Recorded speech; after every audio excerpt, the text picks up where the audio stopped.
Guys ইতিমধ্যে তোমরা হয়তো বা কম বেশি সবাই জেনে গেছো অ্যাডভান্স গেমিং আমাদের মাঝে আর নাই। সে আজকে সকালে মালয়েশিয়া কার অ্যাক্সিডেন্টে ইন্তেকাল করলো। ইন্না লিল্লাহি ওয়া ইন্না ইলাইহি রাজিউন। আচ্ছা, সে ছিল একটা রোস্টার, তার তো হেটার্স থাকবে, এটা স্বাভাবিক, এটা অস্বাভাবিক কিছু নয়। কিন্তু সে মানুষটা মারা যাওয়ার পরেও ভাই সে মানুষটা জীবিত তো আর নাই। তার কমেন্ট বক্সে এগুলো কি বলতেছে মানুষ। দেন ভাই আমি দেখছি অনেকে তাকে নিয়ে ভিডিও মেক করে দুঃখ প্রকাশ করতেছে, কিন্তু আমাদের শিক্ষিত সমাজের কিছু অশিক্ষিত মূর্খরা তারা বলতেছে সে মারা গেছে নাকি অনেক ভালো হয়েছে, তার সিগন্যাল ফলো করতে গিয়ে তাদের কত $100 স্ক্যাম হয়েছে। আর অনেকে তো অনেক রকমের কথা বলতেছিল, দেন এগুলো আমি মুখেও আনতে চাই না। হ্যাঁ ভাই বুঝলাম তোমাদের লস হয়েছে, কিন্তু ভাই একজন মানুষ মারা গেছে, দেন এগুলো বলা তো ঠিক না।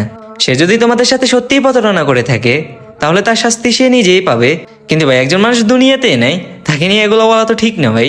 আরো কিছু কিছু বেলনেস পোলাপাইন তো বলতেছে কমিউনিটি নাকি এখন ভালো থাকবে। ভাই রোস্টাররা যদি নাই থাকতো তাহলে কমিউনিটি এতদিন টিকে থাকতো না। রোস্টাররা থাকাকালীন কমিউনিটির ভিতরে কত শত নষ্টামি করে বেড়ায়, যদি তারা নাই থাকতো তাহলে কি করতো একবার ভাবো। সৌন্দর্য দিয়ে লাইভ স্ট্রিমে নষ্টামি করতো, আর কতই না কিছু করতো। রোস্টাররা যদি নাই থাকতো তাহলে এখন যে বাংলাদেশ সার্ভারটা দেখতেছো এটা কখনো পাইতে না। রোস্টারদের কারণে একমাত্র বাংলাদেশ সার্ভারটা তোমরা পাইছো।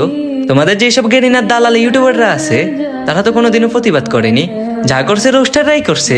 গেরিনার বিরুদ্ধে বলো, যার বিরুদ্ধে বলো, সবার বিরুদ্ধে রোস্টাররাই প্রতিবাদ করছে।